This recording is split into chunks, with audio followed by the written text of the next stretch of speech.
L'élevage traditionnel a-t-il encore un avenir? Pour le savoir, nous sommes allés à la rencontre de Jérôme, le boucher, de Patrick, Antonin, Mathieu, les éleveurs, tous passionnés par leur travail. Nous retrouvons Jérôme, notre boucher, sur le terrain un dimanche matin.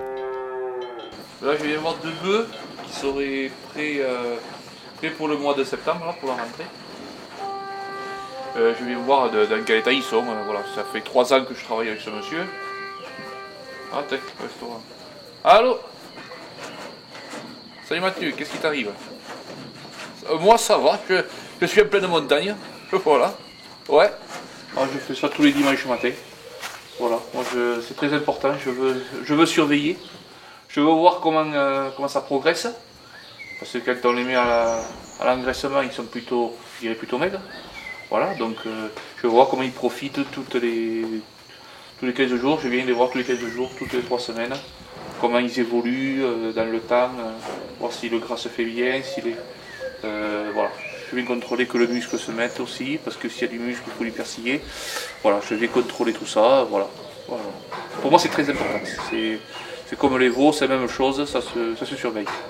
Bon, le bœuf, bon, c'est moins précis que le veau, mais bon, il faut suivre quand même.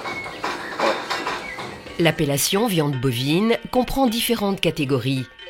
Patrick nous explique comment le consommateur peut s'y retrouver devant les étiquettes. Alors la problématique que l'on rencontre aujourd'hui, que le consommateur rencontre, c'est qu'à l'étiquetage, il y a tout le temps viande bovine française, mais il n'y a pas la spécificité d'un veau. Un veau, je vais vous expliquer ce que c'est. Un veau, c'est de l'âge de 1 à 6 mois. Ensuite, il y a la génisse. La génisse, c'est une femelle qui est âgée de 2 ans, entre 2 et 3 ans, et qui n'a jamais vélé, donc qui n'a jamais été mère. Ensuite, il y a la vache.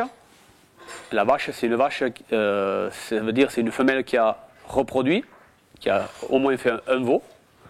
Et après, la tranche d'âge, c'est de 4 ans jusqu'à peu produire, jusqu'à ce qu'elle ait un problème de reproduction ou pas. Et ensuite, donc, il y a le bœuf. Et le bœuf, c'est un veau qui est castré à l'âge entre 6 et 10 mois. Ensuite, il est mis dans les packages, c'est-à-dire il pâture dehors, en estive, jusqu'à l'âge de 4 ans, 4 ans et demi. Et ensuite, les 6 derniers mois, les 6-8 derniers mois, ça dépend de la bête et de la taille d'engraissement, on la met à la tâche, comme ceci. Et là, on fait la finition de l'engraissement, c'est-à-dire il est nourri exclusivement des céréales qui sont produites sur la ferme, c'est-à-dire blé maïs, que l'on produit nous-mêmes, et avec du foin de prairie naturelle aussi que l'on produit nous. Les clients sont très sensibles à savoir que j'achète local, très local même, que je fais travailler un abattoir local, des éleveurs locaux et une viande de qualité.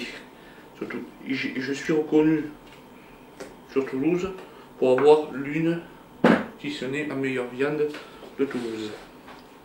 Et c'est pas moi qui le dis, c'est les clients. Pour parvenir à ce niveau de qualité, il y a le choix d'une filière de production basée sur la race gasconne. Donc la vache gasconne, ici, c'est pas forcément une évidence. Je suis entouré d'éleveurs de blondes d'Aquitaine. Elle a été présente jusque dans les années 70, mais aujourd'hui c'est vrai que les éleveurs s'en sont détournés à l'époque du productivisme, mais on y retourne de plus en plus et des collègues, des voisins s'y intéressent. De par cette race très rustique et qui demande peu de frais vétérinaires, peu de besoins en concentré pour l'engraissement, peu de besoins en concentré pour faire grandir le veau, d'autant plus que moi je suis en veau sous la mer, donc une production qui demande uniquement du lait pour la croissance du veau, et donc j'avais besoin d'une race laitière et qui faisait notamment du lait avec des fourrages grossiers. On a choisi la race gasconne parce que tout simplement on est dans un pays qui est assez rude, comme les Pyrénées, vous le voyez, on peut le constater dehors, il y a beaucoup de cailloux, c'est très pentu. Et bon, l'hiver il fait aussi des fois parfois très froid, l'été très chaud. Donc voilà, c'est une race rustique qui est très adaptée à, voilà, c'est la race locale qui est adaptée vraiment à notre région. Et donc race rustique, je le répète, qui facilité de vélage, qui a 98% de vélage sans aide, donc c'est-à-dire que c'est vraiment une bête qui vèle facilement, qui a une amplitude thermique assez importante, notamment pour l'hiver avec les grands froids, hein, ça peut descendre à moins 15, elles n'ont pas de soucis. Et ensuite, même au niveau des grosses chaleurs, comme cet été on a eu 40, elles n'ont pas souffert non plus, quoi. Elles ont la particularité d'avoir un pelage qui s'assombrit pendant l'hiver pour pouvoir attirer la chaleur et qui est plus clair l'été pour refléter la chaleur. Alors pourquoi j'ai choisi la race gasconne? Parce que je suis fier d'être Haut-et-Garonnais, c'est la race de chez nous, c'est la race des Pyrénées. Elle était connue il y a un demi-siècle, elle était connue dans tout le Piémont pyrénéen, elle était abondante, il y en avait beaucoup. Voilà, c'est pour ça que je suis parti sur cette race-là.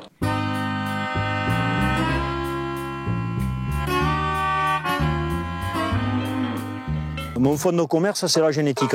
Mais j'essaie de travailler aussi, et ça me plaisait énormément, essayer de vendre des vaches grasses, c'est-à-dire des vaches pour un boucher.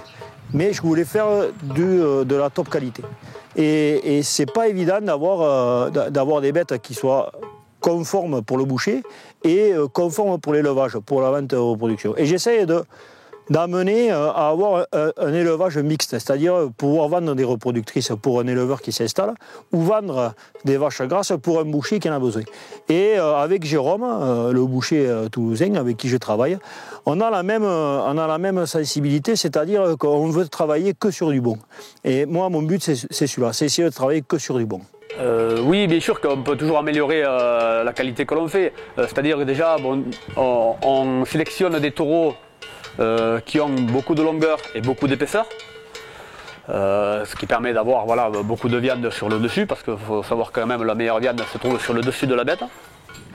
Et ensuite pour la qualité de la viande, on fait l'effort, on ne fait pas d'ensilage, pas d'enrubanage, ce qui quand même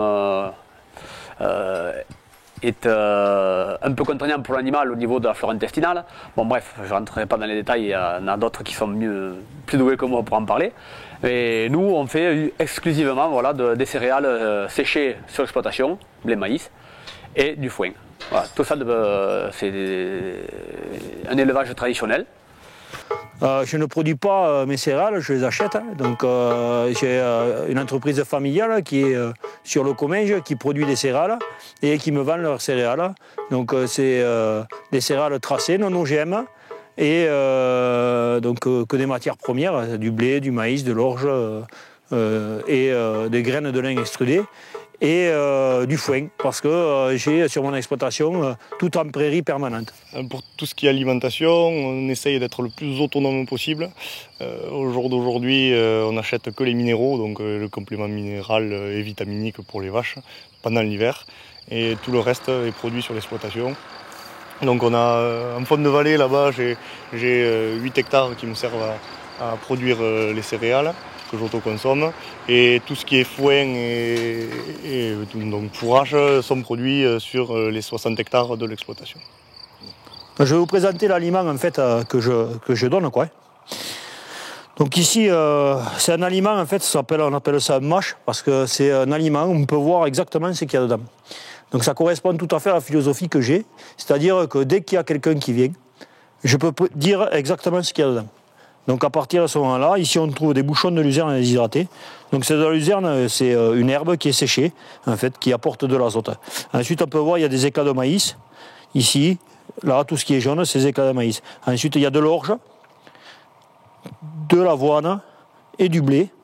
Et enfin, ici, là, ces bouchons, c'est ce qu'on appelle, ce que j'ai demandé, c'est-à-dire c'est des graines de lin extrudées.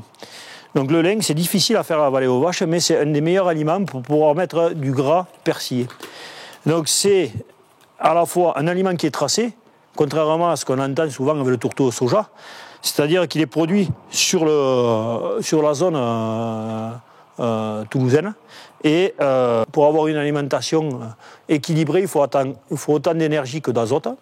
Et l'énergie est amenée par la céréale, l'azote est amené notamment par le lin, les graines de lait extrudées et la luzerne déshydratée et le foin. Il faut savoir que le foin, c'est le meilleur aliment, parce que c'est le seul qui est à la fois qui est équilibré en azote et en énergie. Ce qu'il y a, il est pauvre en azote et en énergie. C'est un aliment pauvre, mais qui est équilibré.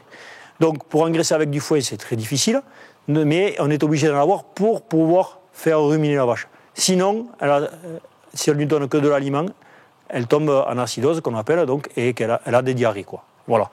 Donc il y a du foin en permanence, plus de l'aliment, et à partir de là, on arrive à engraisser les vaches. Mais le but quand même, le nerf de la guerre, c'est que les vaches sont faites, c'est des herbivores, elles sont faites pour manger de l'herbe, et je leur donne 90% de la ration, c'est de l'herbe.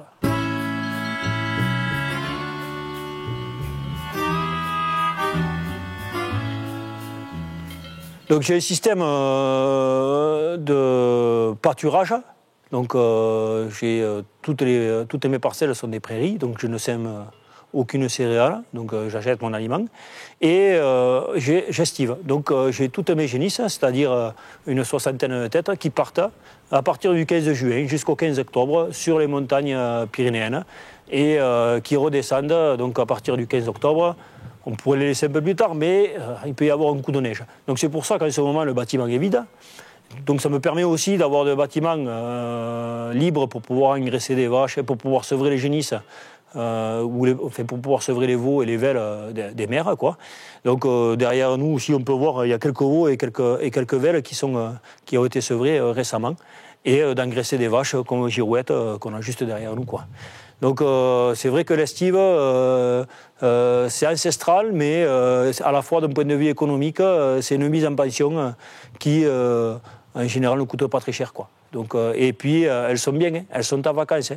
Elles sont à 1500 mètres d'altitude, elles ont de quoi manger, de quoi boire, il y a un vacher qui les garde. Voilà, quoi. C'est le camping, entre guillemets. Ouais, la nourriture des animaux, cette période-là était très importante parce que le bœuf, en fait, de l'âge du sevrage jusqu'à la période de l'engraissement, donc à 4 ans, jusqu'à 4 ans, et bien, il se nourrit uniquement voilà, des pâturages d'estive et des pâturages de la ferme. C'est une période qui est de avril à novembre, décembre, ça dépend après de l'hiver s'il arrive de bonne heure ou pas.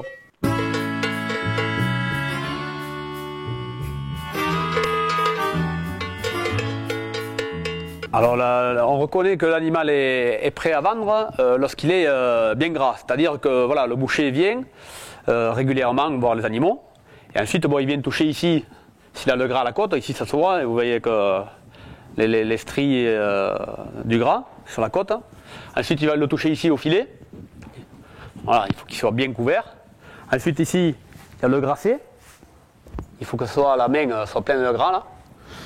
Et ensuite, il le touche ici, chaque côté de queue aussi. Voilà, ce sont des glandes qui sont pleines de graisse. Voilà, quand ça c'est bien rempli, il peut partir à la boucherie.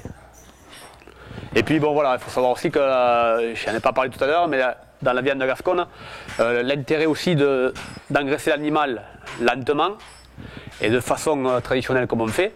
L'animal s'engraisse petit à petit, il a le temps de mettre son persillé à l'intérieur des muscles, ce qui fait voilà, la meilleure viande de France. Et voilà, bon, c'est du collier, mais bon, vous avez le persillé de la viande. Voilà, on est sur une bête qui a été engraissée sur plus de 6 mois. Voilà, doucement. Voilà, vous voyez la graisse dans tous les muscles. Et du coup, voilà, c'est une vache qui a été bien nourrie, bien contrôlée dans son alimentation. On l'a pas poussé à bloc, voilà, comme font dans l'agriculture industrielle. On y verse de l'ensilage, du tourteau de soja OGM, et au bout de 2 mois, ça sort. Là non, on n'est pas sur du 2 mois, on est sur du 6 mois minimum. Voilà. La qualité de la viande est garantie par le label rouge avec un cahier des charges à respecter par les adhérents au groupement de la race gasconne. Vincent nous en explique le fonctionnement. Voilà, l'objectif du groupe gascon, c'est de particulièrement gérer le label rouge, donc, qui a été créé donc, en 1997. Donc on s'occupe de mettre en adhérent des bouchers qui mettent en avant tout le travail des éleveurs que nous avons comme adhérents en tant que sélection, mais aussi engraisseurs, et qui sont aussi qualifiés en label rouge, où chaque année on passe pour qualifier donc, ces élevages. on a 300 éleveurs adhérents au groupe Gascon et on a à peu près 60 élevages qualifiés en label rouge qui fournissent donc régulièrement des animaux, que ce soit de la génisse, que ce soit de la vache ou des bœufs dans les boucheries. Et dans les boucheries label, on a à peu près 5 boucheries, plus des restaurants. Les obligations des adhérents, c'est de respecter le cahier des charges qui est assez lourd quand même, parce qu'il faut qu'en finition, ils passent notamment du foin, mais aussi des aliments qui sont agréés pour la filière label rouge. Donc c'est Fil Rouge qui s'occupe de... C'est un organisme qui s'occupe d'agréer des aliments. Et il ne faut pas d'ensilage maïs et pas d'OGM. Donc tout cela pour permettre une meilleure qualité de viande pour les bouchers, c'est ce qu'ils recherchent. Et aussi respecter des délais de maturation, d'âge, pour soit la génisse, pour la vache, pour du bœuf, pour avoir le maximum de rendement en carcasse, afin que le boucher s'y retrouve lui aussi, et pour que ses clients savourent cette viande qui est excellente.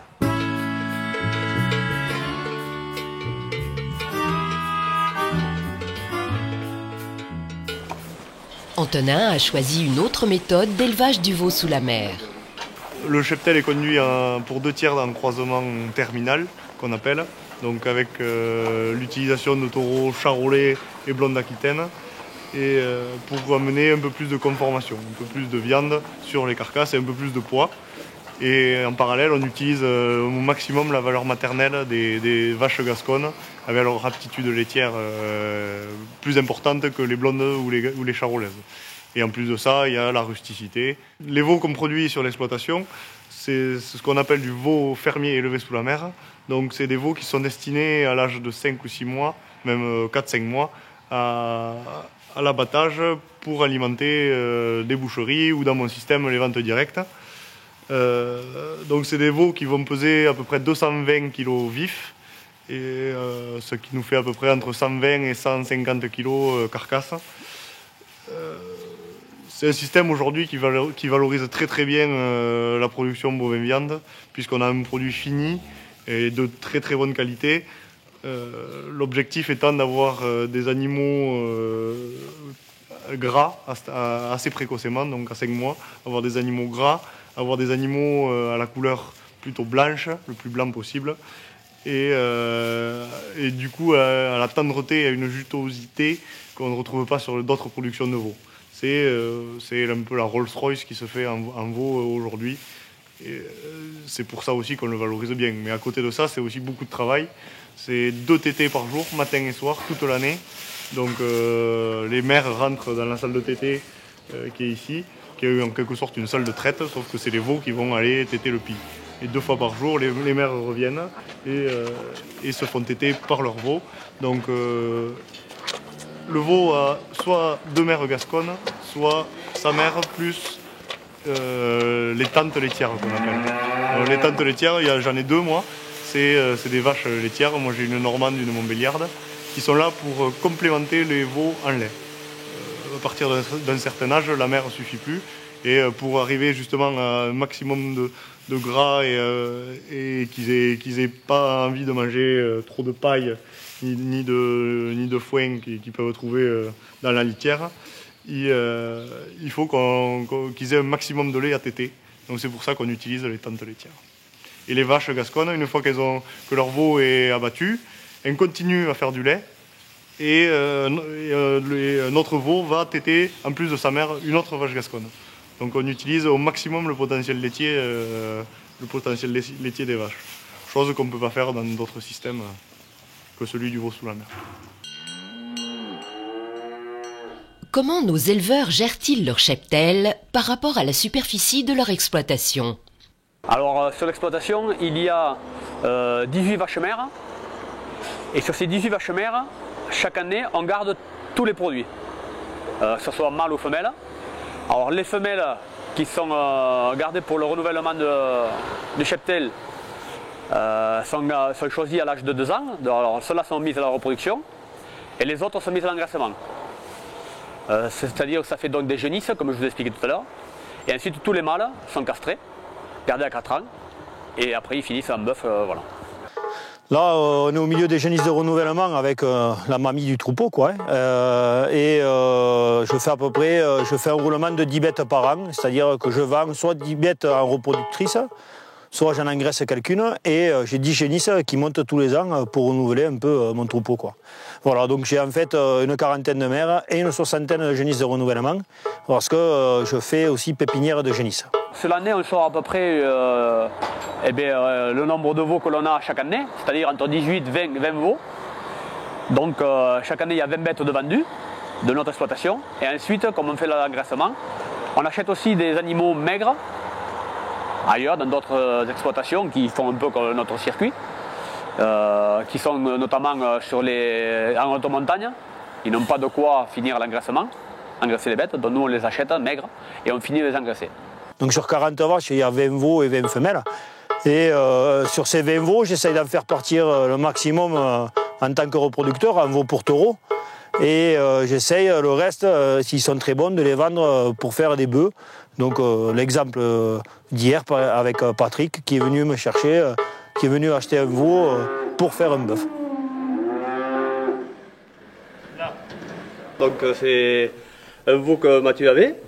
Et puis bon, il veut le garder pour reproducteur, et puis pour diverses raisons, il ne veut pas le garder.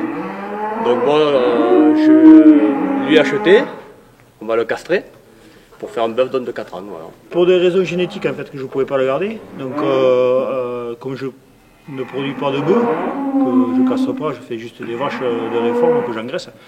Et que Patrick fait des bœufs, donc je l'ai appelé pour savoir s'il était intéressé. Et l'affaire s'est conclue, voire très bien conclue, donc voilà quoi. Je suis content plus que ce soit Patrick qui l'ait, donc voilà. Et j'espère le revoir dans 4 ans et manger un petit morceau peut-être. Une diversification de la production permet de conforter la rentabilité des exploitations, comme l'élevage des ovins pour Patrick. Oui, les moutons, c'est plus que complémentaire, puisque c'est à peu près même nombre de GB que les bovins, c'est moitié-moitié. Et puis, bon, voilà, le fait d'avoir aussi les moutons et les bovins, ça permet de mieux valoriser aussi notre territoire, où des endroits comme celui-ci, ils sont très escarpés. Et voilà, ça permet que l'entretien aussi de ces packages. Et ensuite aussi, même financièrement, souvent, quand les bovins subissent le marché, les ovins prennent le relais et vice versa. Voilà. Quand un va, l'autre ne va pas, et ça permet voilà, de maintenir aussi une trésorerie un peu équilibrée. Donc en plus des vaches qui est aujourd'hui l'atelier sur l'exploitation qui est en progression mais qui n'est pas l'atelier principal. On a des canards, on fait 1500 canards gras élevés, gavés, transformés et commercialisés sur l'exploitation. Et un troupeau d'une soixantaine de brebis, pareil avec des agneaux d'herbe principalement, conduits en vente directe aussi, avec une vente aux particuliers en frais de demi-agneau, comme ce qu'on peut faire sur le veau, avec la vente de caissettes à partir de 3 kg. Après des mois d'engraissement de l'animal, le départ pour l'abattoir est venu.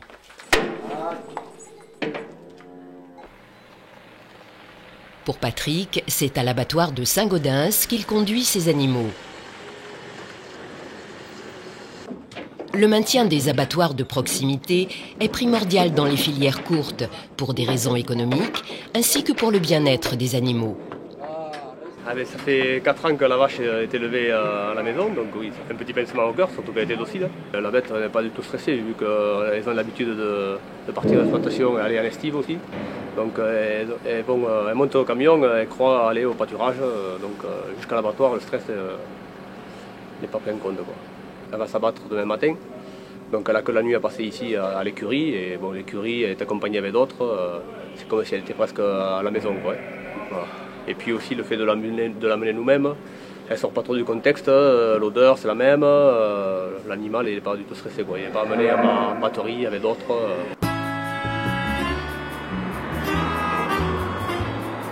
on a deux types d'abattoirs dans la région. On a les abattoirs privés, totalement privés. Bon, sans le citer, on a Bigard ou Arcadie qui ont des outils qui sont à eux. Et nous, la spécificité donc, des abattoirs prestataires de services, c'est d'avoir la porte ouverte à quiconque voudra abattre, hein, du particulier jusqu'au chevillard. Donc on est dans cette prestation. Mais donc le maillage, on va dire, du territoire national fait qu'on laisse l'opportunité au monde de l'élevage à pouvoir avoir un outil de proximité.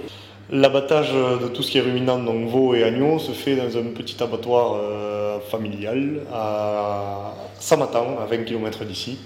Donc on y va le matin récupérer pour tout ce qui est veau. On découpe en quartier là-bas, à l'abattoir, tant qu'il est encore pendu au crochet. On le découpe en quartier, on le ramène ici par un véhicule froid et on le pend à la chambre froide que nous avons dans ce local de découpe.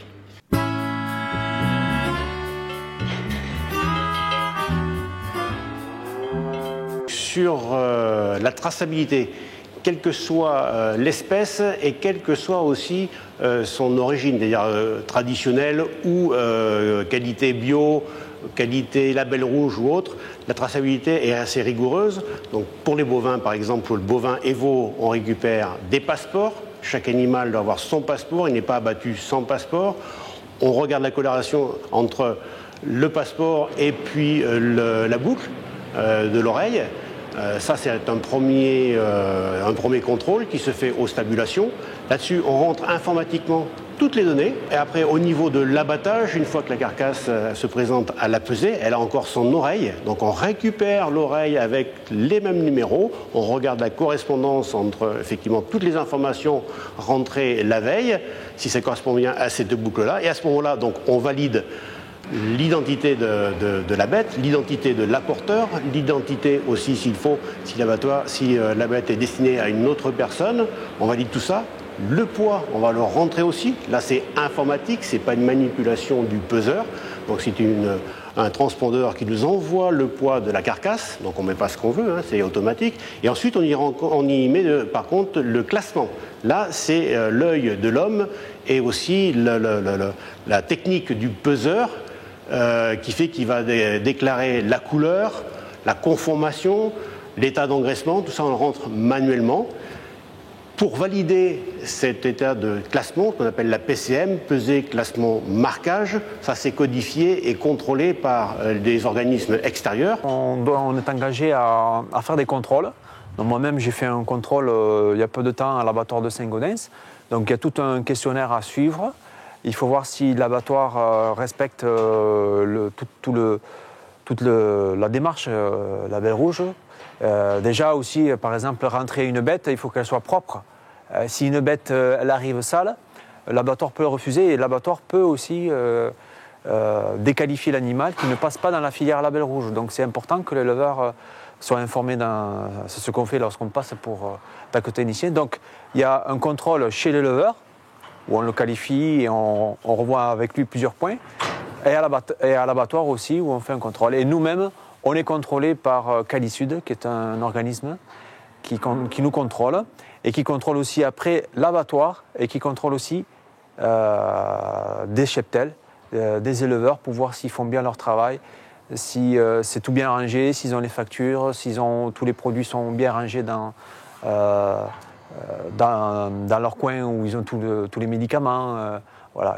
Et le respect aussi de ne pas mettre, par exemple, 15 jours avant, si la bête est malade, il n'a pas le droit de donner des antibiotiques ou des choses comme ça. Donc ça, c'est important pour permettre à avoir de la viande savoureuse et pour aussi non respecter qui est le haut de gamme, à savoir le label rouge. La promotion de la filière de la race gasconne passe par la présence sur les salons spécialisés. C'est primordial afin de faire connaître donc, la race gasconne et la filière aussi, donc le label rouge.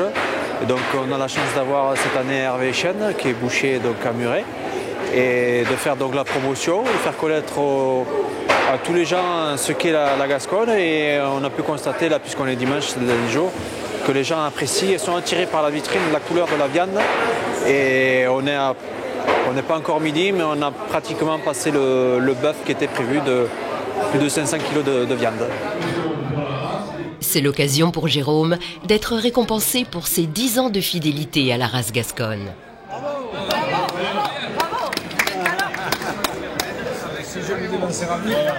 La remise de ce diplôme me permet de me faire reconnaître auprès de mes collègues, auprès des éleveurs. Ça veut dire que ça fait 10 ans que je fais du label rouge, que je promouvois la viande de qualité, une agriculture durable. Voilà. Pour moi, c'est quelque chose de symbolique. Voilà. Et que les hommes politiques de la région me l'aient remis. Ça me fait plaisir, voilà. Je viens me faire la promotion du bœuf gascon. Voilà, du bœuf gascon. Retrouver des copains avec qui on a la même passion, voilà, la même race, le même sens du travail, voilà, surtout. Qu'on aime transmettre à nos apprentis quand on en a. Voilà. Alors la qualité, c'est ce qu'ils recherchent le plus.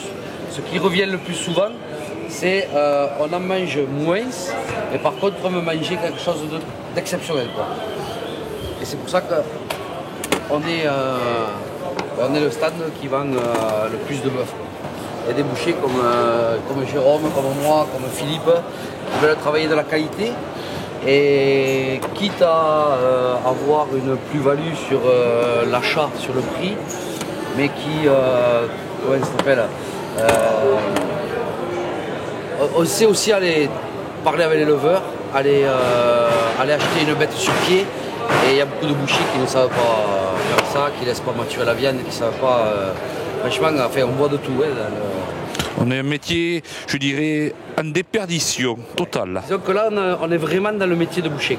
Voilà. Viande de qualité, achetée sur pied, en ferme. Valorisation de la carcasse par le travail de la vanne, des morceaux qui sont pas nobles, des bas morceaux. Voilà. Avant j'étais boucher, j'avais une boucherie traditionnelle, donc je faisais les marchés.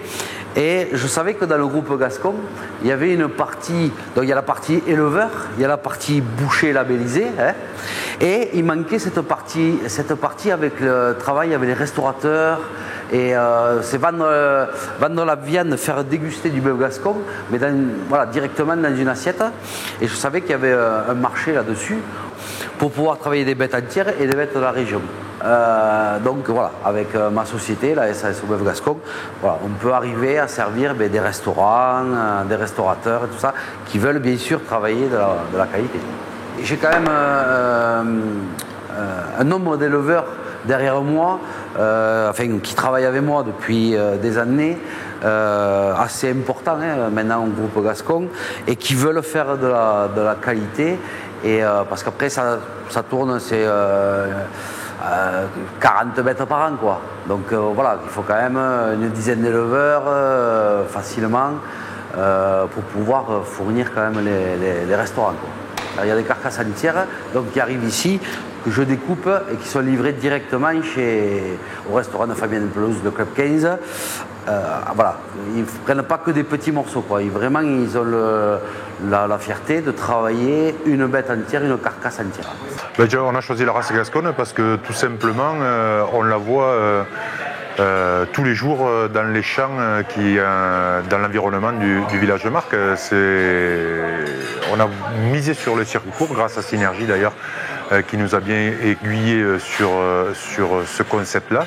On a à peu près une dizaine d'éleveurs avec qui on travaille, donc on sélectionne les bêtes avec eux bien sûr.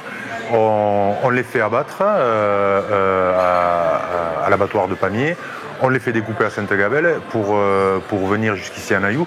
Donc tout se passe dans un périmètre en fait d'une trentaine ou une quarantaine de kilomètres autour de l'établissement.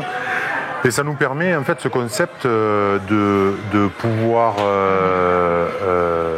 de travailler bien sûr sur des circuits courts, faire travailler les artisans autour de chez nous et d'avoir de la viande de très bonne qualité et surtout qu'on maîtrise toute la filière. on a la chance de pouvoir répartir les carcasses entières sur 3 établissements. Mais uniquement sur la brasserie, on adapte un petit peu notre carte pour pouvoir justement passer aussi les morceaux un peu moins nobles des vaches et proposer des produits qui permettent de passer les bêtes entières. De l'adobe, des spaghettis bolognaise, des choses comme ça, des plats peut-être un peu moins, qu'on trouverait un peu moins dans une brasserie, mais qui nous permettent justement de pouvoir valoriser la carcasse entière. Et ça nous demande un peu d'adaptation, un peu de stratégie par rapport aux 3 établissements sur lesquels on répartit les bêtes, mais c'est quelque chose qui nous permet à la fois bien sûr d'avoir de la viande de qualité, de maîtriser la filière et surtout de proposer un très bon rapport qualité-prix sur tous les morceaux de la bête. Quand on travaille soit du label rouge, soit de la viande gasconne traditionnelle, si on travaillait vraiment que l'entrecôte ou des morceaux nobles, on pourrait pas proposer des prix comme on les propose dans la brasserie. Le fait d'acheter des carcasses entières, ça fait réduire en fait le prix des morceaux un peu nobles, peut-être augmenter un petit peu aussi les morceaux un peu moins nobles, mais dans l'ensemble en fait on s'y retrouve et surtout le client s'y retrouve à la fin. On peut servir des entrecôtes de 400 ou 450 grammes à moins de 25 € sur la carte. Donc un label rouge, c'est quand même assez rare pour être souligné. Je crois que les clients apprécient cette démarche, apprécient la démarche déjà des circuits courts. Le fait que nous on maîtrise toute la filière, qu'on puisse dire telle bête elle vient de là, tel morceau il vient de telle bête qui vient de telle ferme, qui a été abattue dans tel abattoir, ça nous permet quand même d'avoir de la crédibilité et je pense que les gens y sont sensibles. Et puis après il y a la qualité intrinsèque de la viande gasconne qui est quand même voilà, une viande, une bête rustique mais une bête qui est très goûteuse. Juteuse, goûteuse et je crois que les clients apprécient tout ça. En plus on raconte l'histoire, on a la chance de pouvoir disposer aussi de petits films qu'on met sur les télés du restaurant pour pouvoir justement valoriser ça, mettre en valeur aussi les éleveurs et faire comprendre aux gens que cette démarche c'est pas qu'une démarche business, c'est aussi une démarche philosophique parce que on a souvent des bêtes d'un éleveur avec qui j'ai joué au rugby par exemple. Voilà, c'est un joueur de Saverdun avec qui j'ai débuté en équipe première et ça me fait plaisir en plus de servir de la viande d'une de ces bêtes de temps en temps sur le roulement dans mon restaurant.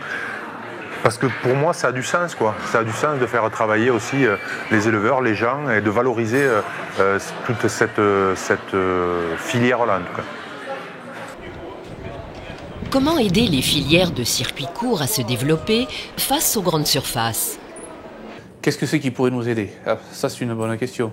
Déjà, revaloriser notre formation d'artisan boucher, c'est-à-dire, pour moi, un artisan boucher, ça se déplace en ferme. Moi, c'est comme ça que je le vois. Donc, dans les CFA, le réinstaurer, aller voir en ferme, à réapprendre tout ça, tout travailler, parce que je suis sûr qu'on ne sait pas désosser un collier de bœuf, on ne sait pas désosser un devant de bœuf, tout simplement, parce qu'il y a beaucoup de patrons qui se disent bouchers, mais ils n'ont jamais vu un devant de bœuf, ils voient que des cuisses de bœuf allemandes, ou des aloyaux allemands, ou autrichiens ou néerlandais, peu importe. Voilà, ça, on ne sait plus le faire. Ce que je fais moi, plus beaucoup de monde sait le faire. Mais ça serait un bon savoir-faire à réinstaurer dans les CFA. Et puis, ce qui pourrait nous aider vachement, c'est vrai des aides d'État qui reconnaissent l'artisanat, le savoir-faire. Voilà. Oui, des aides, il faudrait qu'il y en ait. Tout d'abord, il faudrait déjà encourager les artisans bouchers aussi à s'installer et à être de plus en plus nombreux. Donc pour ça, je sais pas, il doit bien y avoir des méthodes pour quand même lancer des jeunes bouchers à l'aventure. Et plus il y aura de bouchers, eh bien, plus nous on en profitera. Là aujourd'hui c'est les grandes surfaces qui ont le monopole un peu de tout, même si on les a besoin, je ne leur jette pas la pierre. Mais bon, il faut que chacun trouve un peu ses débouchés. C'est-à-dire que aujourd'hui le consommateur il est un peu trahi. Il s'en va dans un rayon, il trouve viande bovine, comme voilà. Et il croit tout le temps manger de la vache de race à viande. Oui, c'est vrai qu'en grande surface, l'étiquetage, elle est très mal faite. On met bovin, alors que ça peut être après, sous le mot bovin, il peut y avoir de la vache laitière, de la vache à viande, de la génisse, et puis il y a le bœuf. On met des fois bœuf et c'est pas du bœuf. Voilà. Il faut améliorer tout l'étiquetage. Après, il ne suffit pas de mettre abattu en France, il y a tout le logo à respecter. Né en France, abattu en France, élevé en France. Après, on n'est pas sûr de la tricherie. Venant de nos gros copains des gros grossistes en viande, que je n'aimerais pas, parce que je ne fais pas de délation. Mais il n'y a plus assez de contrôle en France qui permettent de garantir l'origine du produit et ce que c'est comme produit surtout. Voilà. Dans une période où la sauvegarde de la biodiversité s'impose, les éleveurs ont un rôle à jouer, comme Antonin, qui exploite 20 hectares en zone Natura 2000. Donc ici, on est bien placé parce qu'on est en plein cœur de la zone Natura 2000, les coteaux de la Loze, qui sont donc en protection Natura 2000, qui signifie qu'on est censé signer des contrats avec l'Europe en particulier, pour la gestion de ces espaces pastoraux et l'entretien de tout ce qui est haies, bosquets, mares et ruisseaux. Parce que sur ces coteaux, on a la chance d'avoir des espèces endémiques, notamment des orchidées, des chauves-souris et des poissons spéciaux. Les noms sont en latin, je vous épargnerai ça.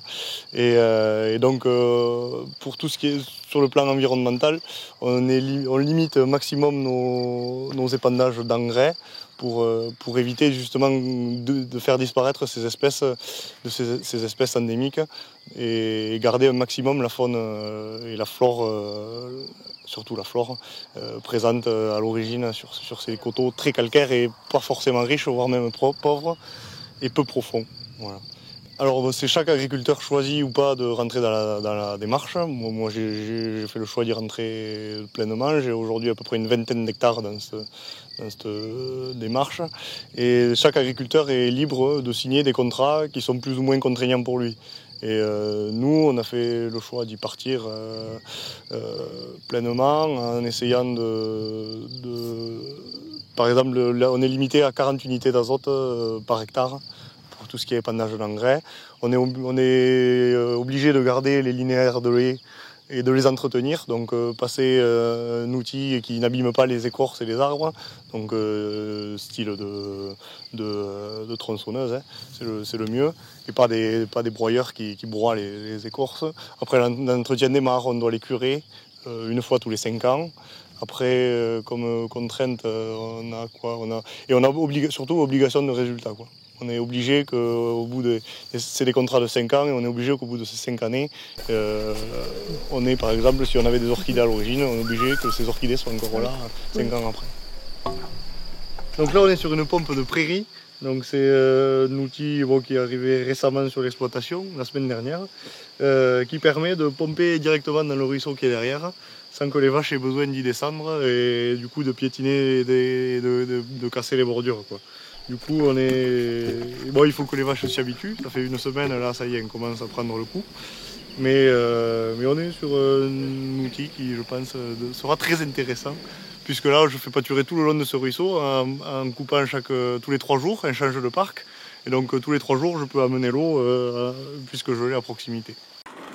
Afin de promouvoir le travail des éleveurs et des bouchers auprès des futurs professionnels de la restauration, Jérôme a signé un partenariat avec le lycée hôtelier de Toulouse pour sensibiliser les étudiants à l'utilisation de produits de qualité. Oui, j'avais besoin de recettes. Donc sur mon site, il y a déjà 3 faites par le restaurant étoilé à Aurevilles en Marge. Il m'en fallait un peu plus, donc comme je connais beaucoup de monde à Irkalim, qui m'ont dit de m'adresser au lycée hôtelier de Toulouse, qui leur fait déjà des recettes à eux. Donc du coup, je me suis mis en relation et voilà, ça les intéresse pour faire travailler les élèves. C'est des élèves de terminale qui vont faire les recettes.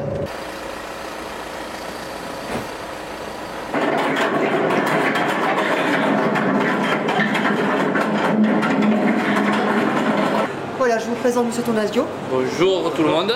Vous avez peut-être croisé quand vous êtes allé à la CISCA, parce que vous y êtes allé l'année dernière, on vous a accompagné en classe de seconde à la CISCA, vous l'avez peut-être croisé, son visage peut-être vous parle. Voilà. Donc il est venu livrer les marchandises pour que nous puissions travailler à la fois aujourd'hui, puisqu'il y a des marinades à faire, une marinade, et pour travailler aussi demain. Donc les élèves ici ont aussi une formation sur la qualité des produits qu'ils utilisent. Ce partenariat et ce projet-là a permis aux élèves de faire la distinction entre ce qu'ils ont aussi malheureusement l'habitude de travailler, des viandes, des volailles de qualité plus basique, on dira ça comme ça, et aujourd'hui d'avoir des viandes de qualité et cette prise en compte de cette qualité qui va aussi se traduire par un temps de cuisson beaucoup plus long. Bien évidemment après la dégustation aussi, j'espère qu'ils feront aussi au niveau des palais et des papilles la distinction au niveau de la texture et des saveurs. Ce projet, c'est aussi l'aboutissement et de leur montrer au niveau de la culture technologique qu'il y a des produits de différentes qualités, qu'il est important pour eux en tant que futurs professionnels de savoir faire la différence entre ces différentes qualités et d'en tenir compte dans l'utilisation qu'ils en font. Après aussi de faire en sorte que les techniques qu'ils vont employer, les produits qu'ils vont employer, c'est simplement juste pour révéler un produit de qualité, ou si effectivement ils utilisent des produits de moindre qualité, comment eux, par le biais des connaissances qu'ils ont, ils peuvent essayer d'améliorer ce produit. Allez. Là c'est mêlé, donc il faut que tu les démêles. Déjà aujourd'hui on a pu voir la différence par rapport à la qualité des viandes qui sont nettement meilleures que celles qu'on a l'habitude de travailler, qui sont prêtes à cuire, prêtes à consommer. Et même au goût, au niveau du goût, c'est meilleur. Et puis un vrai plaisir à travailler, oui. La reconnaissance ultime du travail réalisé par la filière, c'est la valorisation des produits à la table d'un chef étoilé. Franck nous explique pourquoi il a choisi la race gasconne en travaillant directement avec les éleveurs et un artisan boucher. Et moi, ça me réconforte dans mon choix parce que on a décidé d'affirmer nos racines. On est toulousains, on est à Oreville, on est dans cette belle région. J'ai depuis 4 ans fait le choix de travailler la race gasconne parce que c'est notre bœuf et je veux l'affirmer et le mettre en avant. J'ai oublié le bœuf de Galice, j'ai oublié le Kobe, j'ai oublié le Wagyu. Bon, c'est le même, mais pour justement approfondir et mettre en place une économie et faire travailler l'économie locale, mettre en avant les produits et les producteurs qui travaillent dans le secteur, dans la région. Et je trouve que c'est un atout et je pense que c'est la solution à pas mal de problèmes. Pour nous, il est important de travailler les éleveurs pour avoir un suivi et comprendre leur métier. C'est bien beau de servir une belle viande, mais il faut comprendre tout ce qui se passe avant et c'est vrai qu'il y a des métiers. Déjà les éleveurs, c'est pas des métiers évidents. Certains ont conservé quand même leur façon de voir depuis des années avec une qualité au niveau de l'alimentation, au niveau du respect de la bête. Et ça c'était très important pour moi.